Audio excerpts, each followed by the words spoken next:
Afin d'apaiser la tension après la mort de 2 jeunes arabes lynchés et brûlés vifs à Gao, le Premier ministre s'est rendu ce matin dans la cité des Askia. Sur place, il a présenté ses condoléances aux familles endeuillées et a appelé au calme. Le gouvernement veut désormais porter la parole, s'exprimer sur tous les défis et enjeux de développement. Tous les anciens ministres de la communication et les responsables des médias de notre pays prennent part à une rencontre qui a débuté ce matin sur la stratégie de communication gouvernementale.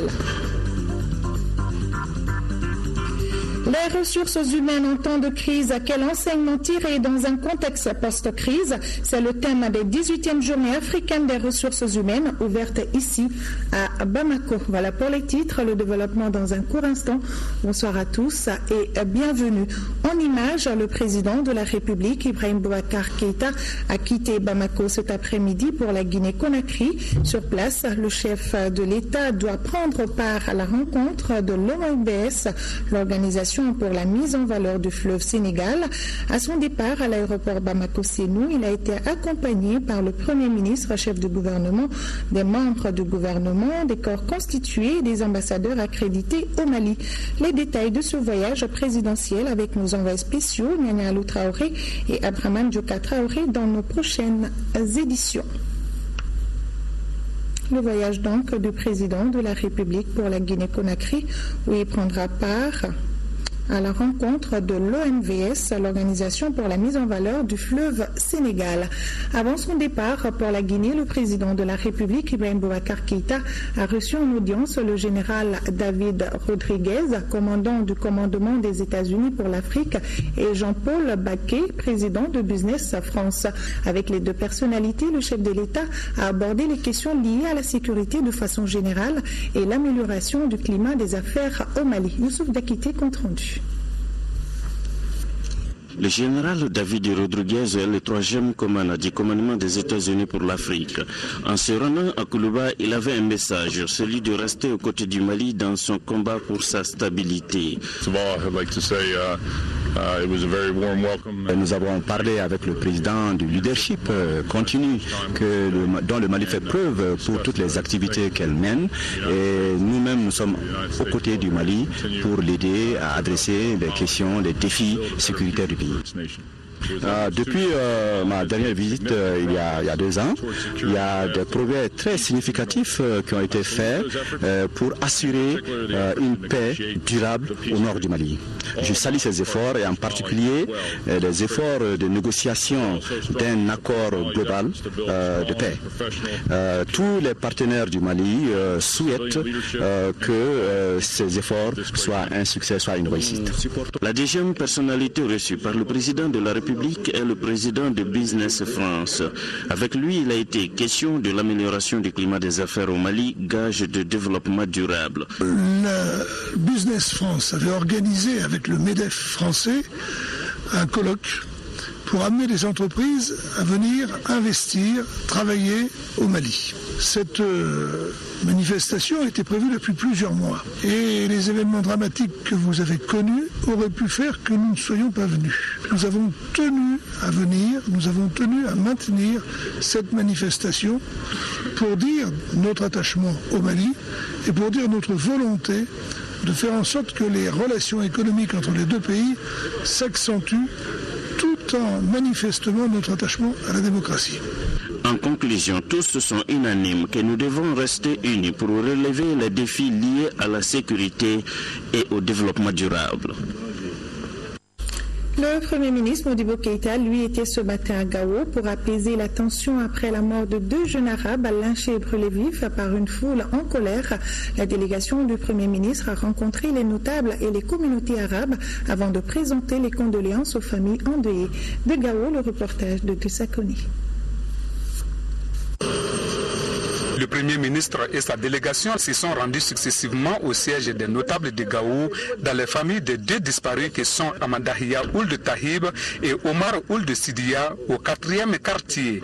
Au nom du président de la République Ibrahim Boubacar Keïta, le Premier ministre a présenté les condoléances de la nation. Au nom du président de la République, au nom de toutes les institutions, non pas à une famille, mais à toutes les familles de Gao, à toutes les familles du Mali pour la tragédie qui s'est passée. Nous prions Dieu le Tout-Puissant qui nous donne la force de résister à ce grand malheur. Et de dire qu'au moment où nous sommes tout à fait enclins à maudire jusqu'au semblant de bonheur que nous nous disons, nous sommes des sujets de Dieu. Nous répondons à des verdicts et nous sommes condamnés à nous assister, à nous aimer, à cohabiter. Nous prions pour le repos de l'âme des disparus. Nous prions pour que les parents, les proches, puissent avoir le courage nécessaire de surmonter cette dure épreuve. Le Premier ministre Modibo Keïta a juste trouvé les mots pour apaiser les cœurs et les esprits. Nous devons nous unir face aux obscurantistes qui sont les ennemis de la paix, dira le chef du gouvernement. Car cet incident malheureux ne doit pas effriter le vivre ensemble qui a prévalu. C'est vrai, c'est douloureux. Mais c'est des événements qui interpellent le peuple malien dans sa totalité. C'est un peuple uni, qui n'a jamais cultivé les germes de la division. Ce qui est important chez nous, ce n'est pas la couleur de la peau, mais c'est, si vous voulez, la sincérité du cœur. C'est les valeurs de cœur et d'esprit de notre peuple. C'est ça qui fait que nous ressemblons beaucoup aux abeilles. Vous savez, quand les abeilles font du miel, ce miel est fabriqué à partir de plusieurs fleurs. Des fleurs de manguier, des fleurs d'oranger, des fleurs de karité. Mais quand le miel, lui, est fabriqué, qui d'entre nous a la possibilité de dire voilà la part du karité, voilà la part de l'oranger, voilà la part du citronnier? Non.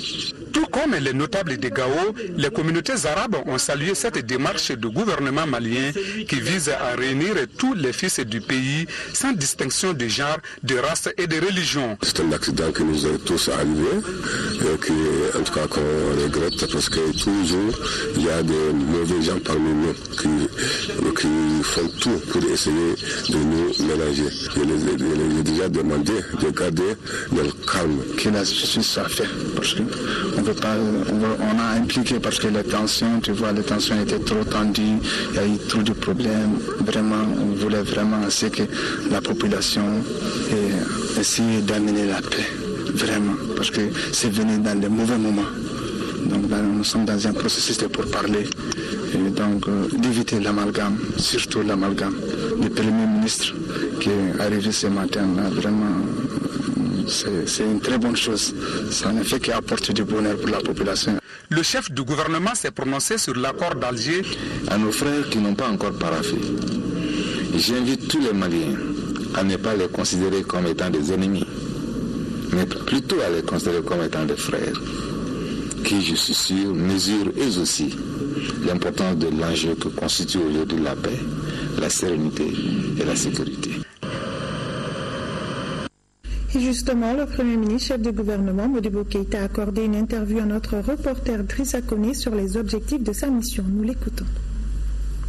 La mission que nous avons conduite à Gao a été initiée par le président de la République du Mali, qui a estimé qu'une délégation conduite par le Premier ministre, comprenant le ministre de l'Action humanitaire, de la solidarité et de la reconstruction du Nord, comprenant également des députés à l'Assemblée nationale et des personnalités du Nord, que nous venions ici, après l'événement tragique qui s'est produit à Gao, qui a sémé de l'émoi au sein de la population. Il s'agit de la mort de deux jeunes. Nous avons estimé qu'il était le devoir des autorités nationales de venir ici, de nous joindre au gouverneur de la région et pour présenter nos condoléances aux notabilités de Gao, aux familles des disparus, à la communauté arabe. nous avons été impressionnés par la capacité non pas d'animer la haine, mais de résorber le passé et de s'inscrire dans la dynamique de la coexistence, de la tolérance et de la cohésion sociale. Les groupes sociaux que nous avons rencontrés, auxquels nous avons présenté nos condoléances, ont apprécié ce geste. Ont estimé que les populations, qu'elles soient blanches ou qu'elles soient noires, elles sont condamnées à vivre ensemble. Et c'est ça peut-être le premier enseignement qu'il faut tirer. Le deuxième enseignement, nous avons constaté que les populations de Gao dans leur ensemble étaient parfaitement conscientes de la nécessité aujourd'hui de ne pas faire apparaître des fissures, de s'unir pour faire face à un ennemi commun, l'ennemi de la paix. Le troisième enseignement, c'est que nous avons constaté qu'un travail remarquable avait déjà été fait par les autorités administratives, par les notabilités, par les légitimités traditionnelles. C'est ce qui a permis, si vous voulez, que nous puissions asseoir notre action sur un socle pétri aujourd'hui de paix, de stabilité. Alors vous comprenez que mes mots sont des mots de remerciement. Remerciement pour l'accueil qui nous a été réservé à notre délégation. Remerciement pour les communautés qui ont accepté les mots et les paroles fondés sur la nécessité de créer la cohésion sociale. Nous présentons nos condoléances encore une fois de plus aux familles des disparus. Et j'avais dit qu'il ne s'agissait pas seulement des deux familles, mais de toutes les familles de Gao et de toutes les familles du Mali. C'est une grande famille, que la volonté de Dieu se soit accomplie, nous l'acceptons, mais que nous ne portons pas le deuil de l'avenir, que nous nous préparons à affronter encore des épreuves beaucoup plus dures, mais ensemble, que nous partageons nos joies, que nous partageons aussi nos détresses. Et c'est de comprendre que le tissu social, c'est un tissu à la fois solide et fragile, et qu'il faut mettre à profit l'échange, le dialogue, le contact, pour désamorcer, si vous voulez, tous ces germes de division, ces germes de haine. Alors il faut aller vers les gens, leur parler, et partager avec eux les moments de désespoir, mais aussi les moments d'espoir. C'est ce que nous avons tenté de faire, et pour que les gens acceptent, non seulement de donner le meilleur d'eux-mêmes, mais de pardonner. Et en entrant dans la ville de Gao, j'ai lu sur une plaque, peut-être que vous vous en souvenez, que le pardon est un acte louable, en tout cas beaucoup plus louable que l'acte de se venger. Je pense que cela devrait inspirer toutes nos populations, dire que nous sommes condamnés à vivre ensemble, à nous pardonner, à nous accepter et à nous tolérer. Je crois que c'est ça l'enseignement qu'il faut tirer dans une telle situation. Monsieur le Premier ministre, quel bon comportement en faveur de l'accord d'Alger? L'accord d'Alger, nous sommes venus dans une situation particulière et nous nous sommes crus obligés de pousser les populations à l'union. L'accord d'Alger ne dit pas autre chose. Il faut aller vers la paix. Parce que nous-mêmes, nous avons estimé que l'action du gouvernement, que j'ai l'honneur de diriger par la volonté et la décision du président de la République, devait s'atteler à trois grandes questions. La première, c'était la sécurité des personnes et des biens. La deuxième, c'était améliorer les conditions de vie et d'existence des populations. La troisième, instaurer un état de droit et une justice saine. Donc, nous invitons tous les Maliens à aller dans le sens de la paix. Et l'accord d'Alger, qui a été paraphé par le gouvernement et par certains mouvements, ne dit pas autre chose. À nos frères qui n'ont pas encore paraphé, j'invite tous les Maliens à ne pas les considérer comme étant des ennemis, mais plutôt à les considérer comme étant des frères, qui, je suis sûr, mesurent eux aussi l'importance de l'enjeu que constitue aujourd'hui la paix, la sérénité et la sécurité. Je pense que l'accord d'Alger, s'il aboutissait, le Mali aurait accompli un pas immense dans le sens de l'instauration de la sécurité, de la paix et du développement. Nous continuons également de recevoir des réactions après les fusillades de vendredi dernier. Ainsi, le Parti de l'indépendance, de la démocratie et la solidarité PIDS, le Front africain pour la mobilisation et l'action FAMA, l'Alliance pour le mouvement patriotique Antorala, le Bloc des alternatives pour la renaissance, l'intégration et la coopération africaine Barika, l'Alliance des forces démocratiques pour le Mali, AFD Mali, expriment tous leurs vives préoccupations et condamnent sans réserve ces actes barbares et inhumains. Aussi, le ministre des Affaires étrangères, de l'intégration africaine et de la coopération internationale, M. Abdoulaye Diop, a effectué une visite de travail à Paris hier. Au cours de son séjour, il a été reçu par son homologue Laurent Fabius à l'Élysée par Mme Hélène Le Gall, conseillère Afrique du président François Hollande. De ces entretiens, le constat principal est que Paris et Bamako sont totalement en phase aussi bien sur la lutte contre le terrorisme que sur l'impérieuse nécessité d'aboutir à la signature des accords de paix par toutes les parties au dialogue intermalien d'Alger. Nous y reviendrons demain. Ici, à Bamako, le ministre de l'administration territoriale et de la décentralisation, Abdoulaye Idrissa Maïga, a rencontré ce matin les organisations de la société civile malienne. Le ministre leur a demandé leur concours pour la réussite des élections de proximité à venir. Les détails avec Boubacar Sissoko.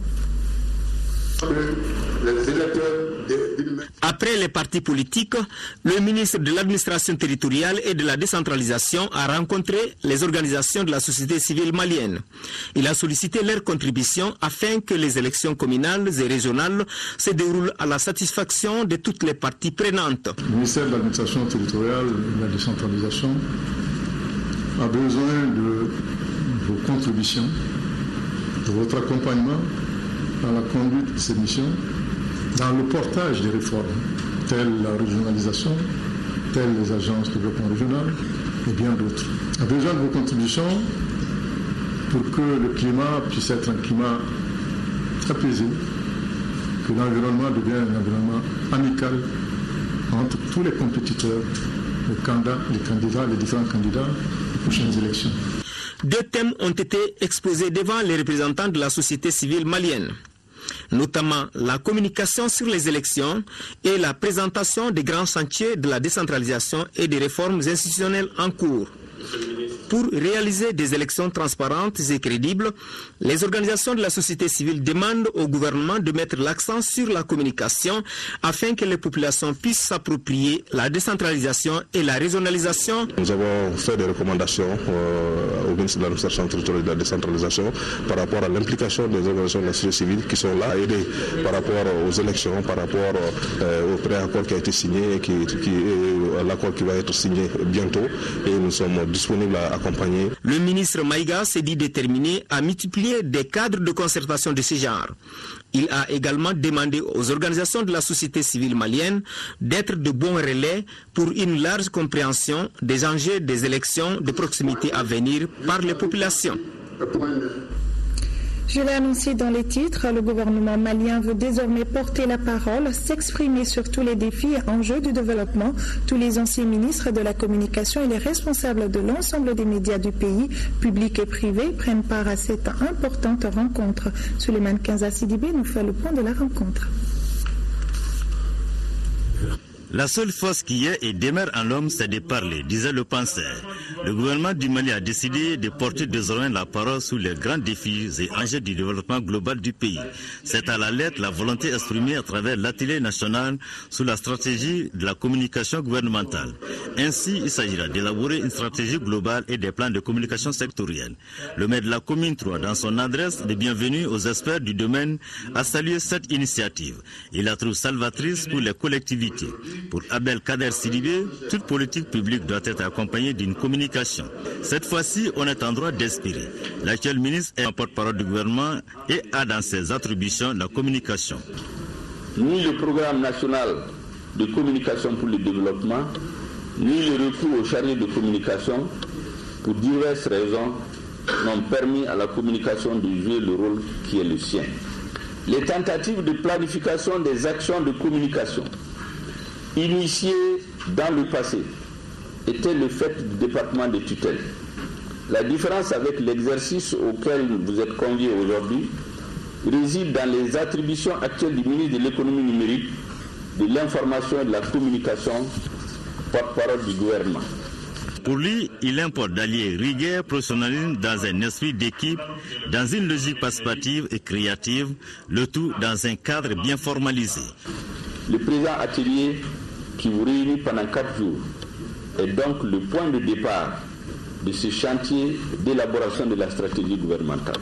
La conception d'une stratégie de communication sera basée sur une bonne connaissance du contexte et du milieu. La mobilisation des ressources, l'élaboration de messages appropriés, la détermination des cibles et la maîtrise des canaux pour obtenir le meilleur impact. Tous les anciens ministres de la communication, les responsables des médias publics et privés et des experts en communication, tous ils sont conviés à réfléchir sur le mécanisme efficace d'information et de communication pour le gouvernement, élaborer un plan de communication autour du développement économique et social du Mali, un plan de communication autour de la paix, la réconciliation nationale, la sécurité et de la justice et un plan de communication sur les élections. Également dans ce 20h, l'ouverture des travaux de la 35e session ordinaire du comité interparlementaire de l'UEMOA. Ils se pencheront sur le compte rendu de la 34e session, le rapport annuel à des activités du CIP, entre autres. La session dure 15 jours. Ibrahima Tchokari nous en parle. Le Comité national de gestion des pesticides qui tient sa réunion ordinaire 2015 offre un cadre idéal pour échanger sur les questions relatives aux pesticides. Depuis sa création en 2002, le Comité national de gestion des pesticides connaît des difficultés. Tous les problèmes liés à la gestion des pesticides vont être débattus et les recommandations vont être faites. Cette rencontre regroupant tous les acteurs, à savoir services de réglementation et de contrôle, services d'appui conseil, importateurs, distributeurs, utilisateurs, associations et ONG, doit servir de déclic pour dynamiser le comité.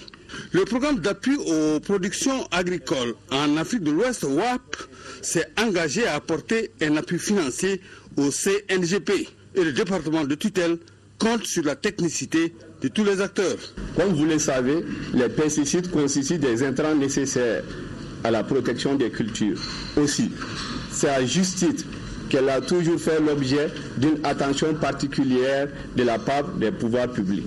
Elle contribue à l'amélioration de la production et de la productivité agricole. Les participants vont échanger sur le point d'exécution des recommandations issues de la session précédente, élaborer un programme d'activité 2015-2016 en vue de rendre opérationnel le Comité national de gestion des pesticides et identifier aussi les partenaires potentiels pour le financement des activités du comité de façon durable. Au cours de cette 35e session, les parlementaires de l'UEMOA visiteront le site en construction du Parlement, l'Office du Niger, pour constater les réalisations des projets plans de l'intégration africaine. Sur invitation du Sénat de la République démocratique du Congo, le président du Haut Conseil des collectivités a effectué une visite d'études et d'échanges du 2 au 5 mars dernier à Kinshasa. Au cours de cette visite, Oumarou Ag Mohamed Ibrahim Aïdara a eu des séances de travail avec la Chambre haute du Parlement et le ministre de l'Intérieur, vice-premier ministre, entre autres. Le président du Haut Conseil des collectivités a saisi l'occasion pour remettre à l'honorable Mamadou Gakou, président du Conseil de base des Maliens de la RDC, la distinction l'élevant au grade de chevalier de l'Ordre national du Mali qui lui a été décernée par le président de la République. Je vous propose de l'écouter. C'est pour mettre un accent particulier sur la gouvernance qui constitue l'épine dorsale des conflits que connaît l'Afrique aujourd'hui. Donc nous trouvons que le mode de gouvernance ici, il est à partager avec les autres pays. Ce n'est pas par hasard que nous venons, c'est parce que nous avons un peu fouillé. Et la manière dont les populations sont gouvernées démocratiquement. Je parle bien de démocratie. Et vraiment, cette manière nous convient. Et si vous avez suivi tout dernièrement, avec les accords d'Alger, c'est vrai une similitude par rapport à ce qui se passe ici, parce que les gouverneurs ici sont élus et nos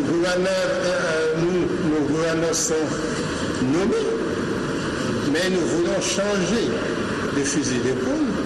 Le président de région, bientôt, sera à la fois exécutif, il s'occupera de tous les problèmes que l'État autrefois exerçait dans les régions.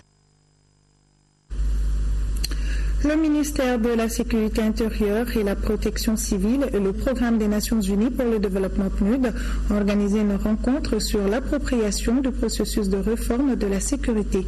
On en sait plus avec Lamine Keita.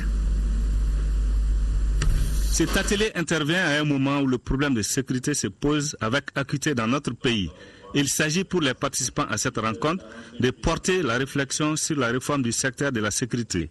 Au cours de cette journée, ils vont diagnostiquer la situation et faire des propositions pour l'amélioration de la sécurité dans notre pays. Les principales causes se résument entre autres à l'insuffisance des moyens alloués aux forces de sécurité en logistique et carburant, l'incivisme notoire et la faible collaboration des populations, la prolifération des armes légères, l'effritement de l'autorité parentale, voire de l'autorité de l'État, l'influence néfaste des masses médias, le laxisme et même la complicité de certains agents véreux des forces de sécurité. La sécurité est l'affaire de nous tous, a souligné pour sa part l'honorable Karim Keita, président de la commission défense de l'Assemblée nationale du Mali. Cette réforme que nous allons entreprendre, elle va commencer par nous-mêmes. Aujourd'hui, nous avons plus besoin de revoir l'analyse même de la situation au jour le jour, et puis améliorer les techniques et se doter en moyens technologiques efficaces. Le ministre de la Sécurité intérieure et de la Protection civile a exhorté les participants à faire des propositions concrètes pour l'amélioration de la sécurité dans notre pays. L'objectif à l'issue de ce processus de réforme du secteur de la sécurité est de disposer des forces de défense, des forces de sécurité, des forces économiques et environnementales et d'un arsenal judiciaire capable d'assurer un système de sécurité global soutenu par une justice équitable en vue d'un développement harmonieux dans tous les secteurs. Cette rencontre sur la réforme du secteur de la sécurité se tient grâce à l'appui du PNUD. Dans le même registre, la Direction générale de la police a mobilisé plusieurs agents pour traquer les malfrats. Une patrouille a sillonné dans la nuit du lundi au mardi tous les coins et recoins des 6 communes du district de Bamako. Les résultats de la patrouille avec Fadeva Keita. Cette patrouille spéciale, bien que faisant partie des missions du département de la sécurité, vise à relever plusieurs défis. Il s'agit de faire notre travail en toute courtoisie, mais dans la plus grande fermeté et avec la plus grande rigueur. Je sais compter sur vous. Faites des efforts d'investigation. Faites des efforts pour collecter le maximum de renseignements sur ceux qui nous ont poignardés dans le dos. Ne songez qu'à faire que votre devoir, uniquement votre devoir, nous le devons à ce pays.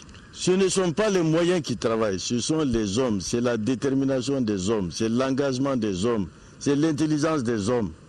Rendre justice à la mémoire de notre jeune collègue, tué à la fleur de l'âge, tué en mission commandée. C'est donc muni des pistolets M13 et automatiques des torches et à bord des pick-up noirs que les éléments du général Kansai se sont lancés pour la énième fois dans cette vaste opération de traque de bandits, de malfrats et de tous ceux qui troublent la quiétude de la population. Ces opérations menées par les agents des 10e, 7e, 3e arrondissements, par ceux des autres commissariats et les motards dans la zone aéroportière et les coins les plus profonds de la capitale ont été salutaires. C'est un cas spécial et raison pour laquelle nous vous avons amené dans un lit criminogène de notre secteur de compétences. Vous voyez la zone aéroportière quand on a fait le tour. Vous avez un peu vu l'obscurité qui règne à ce niveau. Quand on a eu à interpeller dans un lieu suspect un individu dépourvu de toute pièce, rien ne nous prouve que ce n'est pas un malfrat. La patrouille n'a épargné personne. Cette fois-ci, aucun criminel n'était à l'honneur. Cependant, la plupart des personnes interpellées étaient sans référence.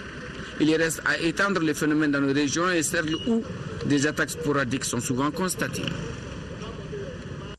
Aussi, plus de 300 gardes ont été déployés la nuit dernière à travers le district de Bamako dans le cadre d'une opération de sécurisation. Nous Sissoko.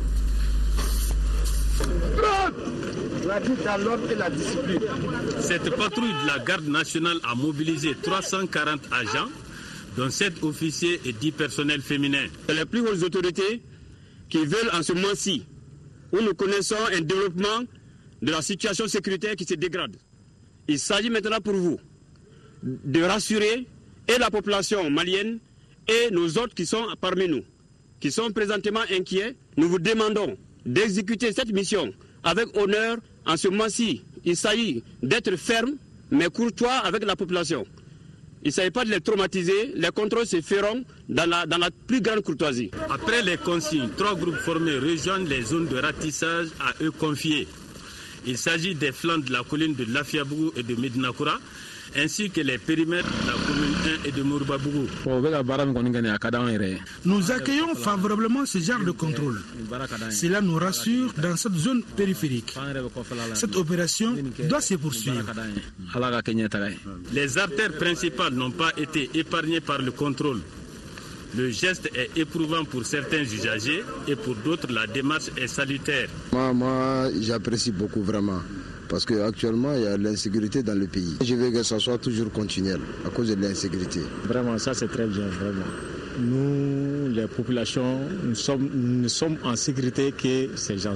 On se sent très bien en sécurité avec ces gens. J'invite la population de faire une bonne collaboration avec la force de sécurité. Et il ne peut pas avoir une sécurité totale sans la bonne volonté de tout un chacun. 2 véhicules et 10 motos ont été saisis pour défaut de pièces. Des policiers, des gardes et des gendarmes unis pour la sécurité des personnes et de leurs biens, Abdul Karim Kaba, notre reporter, a suivi les gendarmes qui ont fait des kilomètres à pied et également en voiture à la recherche des criminels de grand chemin. Dissiper les craintes, rassurer la population pour éviter la psychose suite au récent axe terroriste survenu à Bamako, c'est le sens de la patrouille de grande envergure organisée ce lundi soir. C'est à partir de 22 h que les équipes de la gendarmerie ont commencé leur opération marquée par une longue soirée de fouilles, d'interpellation et de contrôle. Auparavant, certains critiquaient la manière, cette fois-ci, les Pandores, c'est-à-dire les gendarmes, consignés pour la périphérie, sont allés en profondeur. En témoigne la zone signalée par l'une des équipes de la brigade territoriale de Bamako-Koura. Les 26 villages qui constituent la commune du Mandé, de Samaya à Kourousalé, en passant par Farabana, Samalé, Samanyana, Badougou de Liba, Krina, tous ont été fouillés de fond en comble. C'est pour montrer à la population que nous sommes avec eux. C'est pour montrer à la population que nous avons une mission de les sécuriser et que nous le ferons tout le temps. Nous sommes recrutés à la gendarmerie pour travailler pour eux, pour sécuriser la population. Donc que la population nous aide aussi, pour nous aider à les sécuriser. La démarche de la gendarmerie qui est de partager avec la population est beaucoup appréciée par les usagers. On voit qu'avec cette patrouille de la gendarmerie, les gens commencent à avoir l'esprit tranquille. Vraiment, moi, je veux qu'ils renforcent bien cette patrouille et puis que les jeunes se donnent les mains quand il y a des suspects pour donner l'information à la gendarmerie. Vraiment qu'ils continuent mieux pour ça. Jusqu'au petit matin, c'est avec détermination et engagement que les hommes ont accompli leur mission. Vous avez certainement corrigé chez vous une erreur d'aiguillage. On nous a fait jouer un autre reportage à la place du comité interparlementaire UEMOA. Nous sommes en mesure de vous proposer le bon reportage maintenant avec Ibrahima Tchokari. Cette 35e session ordinaire du comité interparlementaire du mois et première d'année 2015 se tient dans un contexte favorable. En effet, la paix se dessine au Mali. Hôte de la présente session avec le paraphe apposé au préaccord d'Alger. La présente session du CIP-UEMOA s'ouvre dans un contexte particulier pour le Mali. En effet, le gouvernement malien et un très grand nombre de groupes armés viennent de paraffer à Alger le projet d'accord de paix. Ces signatures seront rejointes très prochainement, j'en suis persuadé, par les autres groupes ayant sollicité un petit temps de réflexion. C'est vous dire que les récentes attaques terroristes ignobles d'un autre âge perpétrées à Bamako et à Kidal ne sauraient détourner le peuple malien de son engagement en faveur de la paix et de la réconciliation. Oui, la paix. La paix est la base de tout développement. Le président du comité interparlementaire ne dit pas le contraire. Un grand homme d'État de notre espace sous-régional a bien voulu partager cette réflexion selon laquelle la paix est bien un comportement, au-delà du mot. Nous ajoutons ici, Monsieur le Président, que la paix représente pour le développement ce qu'est le moteur pour le véhicule. Notre espace se doit donc de se consacrer à l'impératif de paix, gage du bien-être collectif et du confort social. La présente session se tient au lendemain des pourparlers inter-maliens d'Alger qui ont débouché sur un projet d'accord paraphé. Nous souhaitons, Monsieur le Président, que cet accord soit signé, que la paix, la sécurité et la concorde sociale règnent à nouveau au Mali. Pays d'accueil, de tolérance et maillon important de notre union, on convient donc que sans la paix, sans la sécurité, il n'y a donc pas de développement. Au cours de cette session, les parlementaires de l'UEMOA plancheront sur, entre autres, l'évolution des grands chantiers de l'Union, le rapport annuel sur l'évolution et le fonctionnement du CIP, l'élection des autres membres du bureau et l'information sur le contenu du budget. D'une rencontre à une autre, cette fois-ci des parlementaires de la Commission mixte droits de l'homme et protection de l'enfant. Ils se sont réunis ici à Bamako pour 3 jours d'échange et de réflexion autour du thème « Action parlementaire en matière de droits de l'homme ». Le point avec Mariam Sagara. 8 discours livrés en 3 langues ont marqué les temps forts de la réunion décentralisée de la CEDEAO à Bamako. Ces 8 intervenants ont dénoncé, déploré et aussi lancé un cri de cœur aux dirigeants de la CEDEAO pour que les droits humains soient respectés. Le choix de Bamako pour cette rencontre capitale répond aux actes criminels et aux violations odieuses perpétrées depuis 2012 dans le pays. Maintenant que les principaux obstacles sont levés, il nous plaît de saluer le travail patient, minutieux et responsable qui a été mené jusqu'ici pour enfin donner toute la plénitude au Parlement qui est l'une des 3 plus importantes institutions de la CEDEAO. Le ministre en charge des droits humains qui a soulevé une série de questions a invité les parlementaires qui ont une fonction de contrôle à jouer leur rôle sur le concept de la violation des droits humains. Votre rôle est d'autant plus important que les 3 fonctions qui sont les vôtres vous amènent au quotidien à prendre des responsabilités, à jouer délicatement ou indélicatement un rôle en matière de préservation, en matière de promotion, en matière de respect, en matière d'application des droits de la personne. Face aux défis de l'heure, le doyen Alinou Diallo a jeté un regard sur les réalités maliennes et africaines, surtout sur la situation qui mine le continent. Votre réunion se tient en un moment où les populations de l'Afrique vivent sous l'emprise de la terreur orchestrée par ACMI, le Moujao, organisation qui, s'autoproclamant État islamique, porte un tort énorme à tous les humains de foi islamique. Massacre les peuples, croyants ou considérés comme non-croyants, musulmans authentiques mais traités comme non-musulmans, chrétiens, catholiques, orthodoxes, coptes, juifs.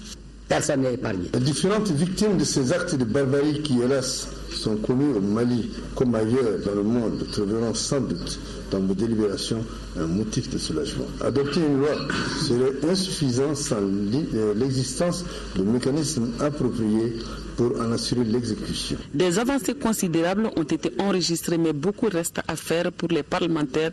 Le défi sera relevé avec les résolutions de la CEDEAO. Le ministre de l'Urbanisme et de l'Habitat, Draman Damene, continue sa visite de chantier. Il était sur les chantiers des logements sociaux de la Société immobilière et foncière du Mali, SIFMASA. Le site situé à Katisikoro abrite 600 logements sociaux pour un coût de réalisation de plus de 14 milliards de francs CFA. Modibo Mariko a suivi la visite pour nous. L'assistement à la manœuvre et les logements poussent à la place des collines. Ici, à Kati-Sikoro, la société immobilière et foncière du Mali prévoit de réaliser 600 logements répartis en dessins de type F3A, F3B et F3-4 chacun. Après seulement 4 mois de travaux, l'état d'avancement des maisons est plus que satisfaisant. Les grosses œuvres sont réalisées à plus de 50% pour un délai consommé de 39. C'est un sentiment de fierté, sincèrement, de savoir que c'est des nationaux. Un Malien qui est en train de manager ces sentiers. La maison, on aura avant le délai indiqué, c'est ce qui est fondamental. Et tout ce qu'il faudra comme accompagnement pour les soutenir, les encourager, on va le faire. Si on fait des réalisations comme ça, 600 logements, minimum, il y aura 1800 à 2000 personnes qui vont y vivre ici. Le coût des logements est de 4 milliards 600 millions de francs CFA subventionnés par l'État. Un bel exemple de partenariat public-privé, mais aussi d'intégration africaine, car en plus des ouvriers maliens qui travaillent sur les sites, on rencontre aussi d'autres nationalités. Journalièrement, il y a environ 2500 à 3000 personnes qui viennent travailler ici. Et toutes nationalités confondues, parce que nous sommes une entreprise qui intègre, qui réfléchit panafricanisme, qui réfléchit espace IMOA. Le seul critère ici, c'est la compétence et la probité. Et nous avons des surfaces bâties plus élevés qui varient entre 65 mètres carrés et 90 mètres carrés. Ça, c'est une grande différence. On a des maisons évolutives qui commencent à F3 peut finir à F6. Ça veut dire qu'une fois que les revenus des futurs bénéficiaires changent, ces maisons aussi peuvent évoluer avec les revenus. Les services de l'État comme la Direction nationale de l'urbanisme travaillent aux côtés de l'assistement et selon les prévisions, les heureux bénéficiaires rentreront en possession de la clé de leur maison en mars 2016. Inch'Allah. Les femmes dans le processus migratoire, c'est la problématique qui était au centre d'une conférence débat ce matin au ministère des Maliens de l'Extérieur. Les échanges ont porté sur les difficultés auxquelles les femmes sont confrontées sur les routes de la migration. Boubacar Sissoko. Les femmes sont les victimes directes de la migration, reconnaissent les conférenciers. Ce sont elles qui restent après leur mari et s'occupent de l'éducation des enfants. En plus, quand il y a drame, elles sont les premières concernées, en perdant soit un mari ou un fils. Tous ces aspects ont été élucidés lors de cette conférence débat. Au début, les femmes partaient accompagner leur mari, mais de plus en plus, elles vont en migration, une migration de travail au même titre que les hommes. Donc nous nous sommes dit qu'il serait intéressant de prendre ce thème femme et migration pour dire aussi que tout n'est pas rose, parce que la femme, après le départ de l'homme, est dans toutes les galères. Et même quand elle migre aussi, elle est dans toutes les difficultés. Pour que nous prenions conscience, parce que le problème aujourd'hui est très grave. Les femmes sont aussi de plus en plus nombreuses à prendre le chemin de l'aventure. Une aventure quelquefois incertaine, estiment les conférenciers. Mais ce qu'il faut retenir à ce niveau, les conditions qui sont vécues, qui sont connues par les hommes, sont aussi similaires à celles des femmes. Mais la particularité pour les femmes réside le fait qu'elles sont vulnérables par rapport aux hommes. Pourtant, les risques sont nombreux pour nos sœurs qui partent à l'étranger, dans la plupart des cas, à la recherche de devises. Nous avons vu aussi dans ce phénomène de migration aujourd'hui, il y a beaucoup de femmes. Et j'avoue que certaines arrivent. Ceux qui arrivent à franchir les frontières, je ne vous dis pas, beaucoup sont dans une situation que personne ne souhaite voir ni sa sœur, ni sa maman dans une telle situation. Le ministre Silla sollicite nos compatriotes de la diaspora à investir au Mali. J'en appelle à tous les Maliens de mettre tout en œuvre pour rapatrier les fonds, l'argent, les moyens qu'ils ont pour les investir dans leur pays de départ, dans leur pays d'origine. C'est à ce seul prix-là que vraiment on peut être sûr que vraiment ce qu'on a gagné m'appartient. La cérémonie a été l'occasion pour les Maliens de France de remettre des vivres et des vêtements à nos compatriotes rapatriés de la Centrafrique. Et ces communiqués avant de continuer ce journal au Sénégal, les femmes maliennes de la diaspora ont célébré dimanche 8 mars 2015 la Journée internationale des femmes à Dakar sous la présidence de l'ambassadeur son Excellence Moulay Ali Kalilas Kofaré. Cette cérémonie qui a été organisée par l'association Fraternité Action AFA a débuté par l'observation d'une minute de silence à la mémoire des victimes des récentes attaques barbares de terroristes à Bamako et à Kidal. La communauté malienne tout entière a assuré en cette circonstance les autorités maliennes de sa solidarité totale et de son engagement pour une paix durable. La rencontre de la diaspora féminine a aussi été marquée par des exposés sur les droits et les devoirs de la femme migrante et son rôle dans le développement socio-économique de la société. Aussi, le ministre des Affaires religieuses et du culte, Thierno Amadou Omar Asnia Diallo, a été reçu en audience le dimanche 8 mars 2015 par son Altesse le prince Abdul Aziz Ben Abdallah, vice-ministre saoudien des Affaires étrangères, auquel il a remis un message du président de la République, son Excellence Ibrahim Boubacar Keïta, pour Sa Majesté le roi Salman Ibn Abdul Aziz. Son Altesse le prince Abdul Aziz a chargé le ministre des Affaires religieuses et du culte d'assurer son Excellence Ibrahim Boubacar Keïta de la volonté du roi de renforcement de la coopération entre Bamako et Riyad dans la lutte contre le terrorisme et pour le développement de notre pays, notamment des régions nord du Mali. On en vient à notre titre de ce journal. Top départ pour les 18e journées africaines des ressources humaines. Du 10 au 12 mars, les participants venus de plusieurs pays vont échanger sur plusieurs thèmes dans le but de garantir un développement durable du continent africain. Pour ces journées africaines des ressources humaines, le thème principal est la gestion des ressources humaines en temps de crise. Quel enseignement tiré dans un contexte post-crise? Les détails avec Aïssata Ibrahim Maïga.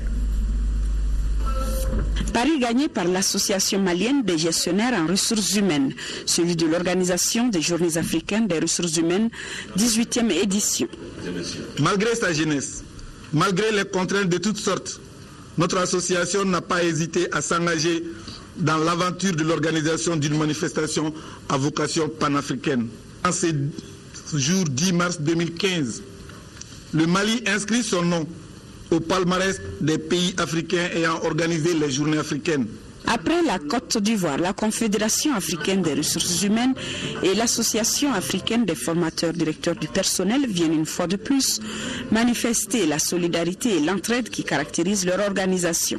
La finalité, c'est le partage et la diffusion des concepts RH qui ont permis la promotion de la fonction RH au sein de ces entreprises et des offices publics au niveau des pays de l'Afrique. Et enfin, ces genres nous ont montré que l'Afrique n'est pas un pays monolithique, c'est plutôt une diversité. Du 10 au 12 mars, les délégations venues de plusieurs pays du continent et d'ailleurs débattront sur le thème « La gestion des ressources humaines en période de crise ». Quel enseignement tiré dans un contexte post-crise? Ce thème, selon les participants, colle parfaitement au contexte malien. Le gouvernement du Mali, vous vous en doutez, se félicite du choix de ce thème qui s'inscrit en droite ligne des préoccupations de notre sous-région. En effet, la crise existentielle inouïe que l'État vient de connaître a été pour une grande part favorisée par des facteurs endogènes dont les diagnostics largement posés ont fait état d'insuffisance des services publics. C'est pourquoi le projet de société du président de la République sur la question fait de la refondation des administrations publiques un impératif. Qui parle de changement ou de développement dans le concept de la continuité ne peut concevoir son action sans prendre en considération la ressource la plus stratégique de l'entreprise, les ressources humaines. Cette rencontre mettra en évidence l'importance que joue le département des ressources humaines dans la provision des supports nécessaires au changement social interne autant qu'au développement durable. L'Institut ophtalmologique tropical de l'Afrique a tenu sa 17e session du conseil d'administration hier lundi. Le budget prévisionnel de l'année 2015 s'élève à plus de 2 milliards de francs CFA. Le point de la session avec Mariam Sagara.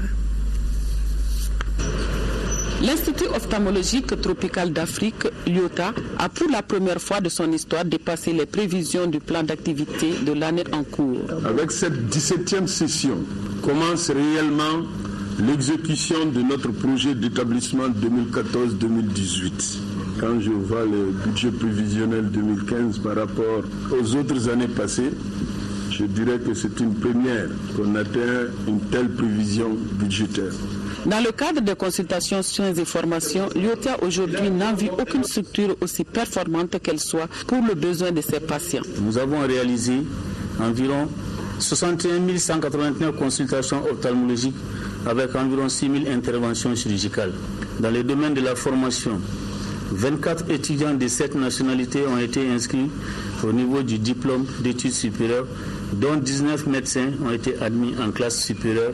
13 étudiants de 4 nationalités ont été inscrits au niveau des infirmiers spécialistes en ophtalmologie, dont 6 ont été admis en classe supérieure et 7 à l'examen final. Et 23 étudiants de 4 nationalités en optométrie. Sur le plan de la recherche, 4 protocoles de recherche ont été proposés, validés, dont 2 sont en cours d'exécution. La vision 2015 de l'IOTA va engloutir plus de 2 milliards de nos francs pour des besoins en formation, le renforcement de l'Institut en infrastructure, en plateau technique et en ressources humaines qualifiées.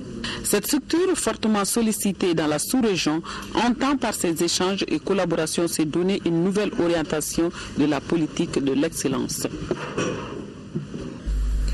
Rentrée politique du parti Alliance pour la République, APR. Les responsables du parti étaient dans les cercles de Kenyeba et Bafulabe. Le voyage était l'occasion pour le président de l'APR, Oumar Ibrahim Touré, d'informer ses militants sur les nouvelles dispositions des législatives. Le reportage d'Adama Koulibaly. Le parti Alliance pour la République APR procède à sa rentrée politique dans les cercles de Kenyeba et Bafulabe. Les responsables du parti viennent de faire une visite de terrain dans ces localités, d'abord pour dire merci à leurs militants pour les efforts fournis lors des dernières législatives, mais aussi demander aux responsables du parti à la base de ne pas oublier de mobiliser pour les préparatifs des prochaines municipales. À l'heure où je vous parle, 8 sous-sections sur 12 sont installés avec l'appui de la section de Kenyeba. La section de Kenyeba continue la mobilisation des militants et des militantes pour leur inscription sur la liste électorale et le classement dans les bureaux de vote les plus proches. C'est le lieu, Monsieur le Président, de vous informer que les structures sont à une phase embryonnaire. Mais les informations que nous avons reçues augurent un lendemain meilleur du parti à Bafulabe. Les localités que nous avons eu à visiter, il s'agit de Kenyeba et de Bafulabe, nous avons pu constater un enthousiasme. Nous avons pu constater de l'engouement et de l'engagement pour le parti. Ceci nous réconforte. Ça veut dire tout simplement que la voie que nous avons choisie est une voie qui est appréciée par les populations. Et nous allons continuer dans cette direction. Et au fur et à mesure également, ce que nous avons pu constater, nous avons eu de nouvelles adhésions. C'est extrêmement important et vous l'avez constaté avec nous, partout où nous sommes passés, soit ce sont des élus locaux qui nous rejoignent, ce sont des notabilités qui nous rejoignent, ou bien ce sont des militants d'autres partis qui nous rejoignent. Le président de l'APR a saisi l'occasion pour informer ses militants sur les raisons du report des prochaines municipales et le contenu des accords sur la crise politique du nord du pays. 300 millions de francs CFA, c'est le coût des travaux de renforcement et de réhabilitation des ouvrages de production et de distribution d'eau de la commune urbaine de Yuri dans le cercle de Nyoro. Les installations ont été inaugurées ce week-end en présence de nos envoyés spéciaux à Yuri, Prima Koulibaly et Nuhum Sissoko. La commune et les expatriés de la localité ont initié ce projet pour répondre à une demande accrue en eau des 10 000 habitants de la ville de Yuri. Nous nous réjouissons de la réalisation de ce château d'eau. Auparavant, c'était la file d'attente autour des puits toute la journée ou toute la nuit, voire des jours. Une attente qui était source de polémiques. Un château d'eau d'une capacité de 150 000 litres alimenté par 4 forages, dont 2 en système solaire et 2 autres en hybride. Un réseau de 7 km disposant de 200 branchements privés et 20 bornes fontaines. Voilà la composition du dispositif renforcé de l'adduction d'eau potable de Yuri. Les travaux ont coûté plus de 300 millions de francs CFA. Cette adduction d'eau potable dont il est question est le résultat de la combinaison des efforts des ressortissants de la ville de Yuri ainsi que le jumelage commune de Yuri-Mieri. Il mérite d'être hautement salué. On a pris pays par pays, c'est-à-dire la France, le Gabon, partout il y a des enfants de Yuri. Maintenant on a essayé de partager l'argent et chacun, comme on se connaît déjà entre nous, on sait qu'il y a des moyens, qu'il n'a pas de moyens.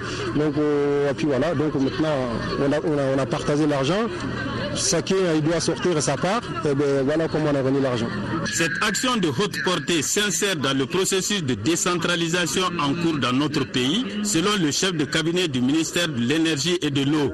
La réalisation de ces ouvrages est une des traductions concrètes du concept de la décentralisation instauré dans notre pays. La population de Yuri a bien compris que le développement le plus pérenne est celui qui est conçu et réalisé à la base. Cette démarche est à saluer et à encourager. La cérémonie d'inauguration a regroupé les délégués de l'ensemble de la diaspora de Yuri. Des distinctions ont été remises à une 50aine de personnes pour leur engagement en faveur du développement de Yuri. La pomme et noix de cajou sont au centre de la 4e édition des journées annuelles de l'Anacarde qui se déroule à Bougouni. Au cours de cette édition, une exposition des produits comme les jus et les confitures fabriqués à partir de la transformation de l'amande de cajou. Le projet couvre les cercles de Yonfoulila, Bougouni et Kolondieba dans la région de Sikasso. Reportage à Gali Aguissa. La filière de l'anacarde est porteuse au Mali. La production annuelle est estimée à plus de 60 000 tonnes de noix de cajou par an. C'est dans le but de faciliter la commercialisation et la transformation des pommes et noix de cajou qui sont organisées pour la 4e fois les journées annuelles de l'anacarde. Et c'est Bougouni qui a servi de cadre pour cet espace d'échange entre les acteurs de la filière. Il s'agit pour producteurs, transformateurs et commerçants de l'anacarde de fixer le prix de vente de l'amande de cajou et faire la promotion des dérivés du fruit. On fait des jus, des confitures, la pomme séchée. Nos difficultés majeures sont les équipements de transformation adéquats et la construction des infrastructures pour la transformation dans les normes. C'est pour surmonter ces difficultés et promouvoir l'agriculture que le projet Création des richesses et la souveraineté alimentaire dans la région de Sikasso a vu le jour il y a 6 ans. Financé par l'Agence espagnole pour la coopération internationale au développement, le projet devra permettre de relever certains défis. La transformation de la noix de cajou avec une qualité standard pour l'exportation, la finalisation du processus de l'interprofession et l'appropriation des résultats par les institutions publiques concernées. Plus de 5000 personnes réparties entre 42 coopératives de 39 communes des cercles de Yonfoulila, Kolondieba et Bougouni bénéficient du projet. La visite des stands où sont exposés les produits issus de la transformation de l'anacarde et la remise du matériel aux producteurs ont mis fin à la cérémonie d'ouverture des journées qui dure 3 jours. Avant d'aller avec le sport, je vous rappelle que vous pourrez suivre les temps forts de la conférence de presse animée par le ministre de la Communication, porte-parole du gouvernement, juste après ce journal. Sport à présent, championnat d'Afrique junior Sénégal 2015. Hier, pour son entrée en matière dans la compétition, les Aiglons du Mali ont assuré le strict minimum, 1-0 face aux juniors zambiens. On écoute les réactions au micro de nos envoyés spéciaux, c'est la Gato Sissi et Djeli Makandjawati. C'était un tournoi, c'est pas un seul match, c'était un tournoi, donc nous avons géré match par match. Et ce qui était d'abord important pour nous, c'était de gagner ce premier match. Et ça a été fait, même si ça a été difficile. Mais je pense que le match contre l'Afrique du Sud, nous aurons d'autres dispositifs quand même pour faire face à ce match. D'abord, ça va nous permettre de ne pas tomber de travers, c'est-à-dire subir une certaine pression. Ce que je voudrais dire, c'est qu'il y a un bon niveau maintenant dans le football. Et ce qui s'est vu aujourd'hui. Dans ce genre de tournoi, le fait de perdre son premier match ne vous explique pas. Donc c'est une motivation de plus pour essayer d'aller à l'avant pour pouvoir aborder avec beaucoup plus de sérénité le second match. Donc on est déjà notre adversaire, mais aussi ça va nous permettre de mieux travailler pour essayer quand même de faire notre mieux pour avoir un bon résultat à ce second match-là.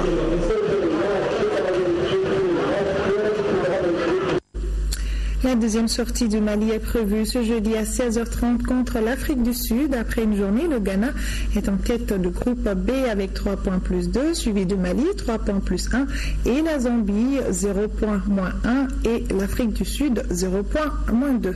Bonne chance aux Aiglons. C'est tout pour ce journal. Merci à vous de l'avoir suivi. Demain, 10h et 13h, Amadou Sankaré et moi, je serai très heureuse de vous retrouver pour les éditions du soir. D'ici là, prenez soin de vous et des autres, et que Dieu bénisse notre pays.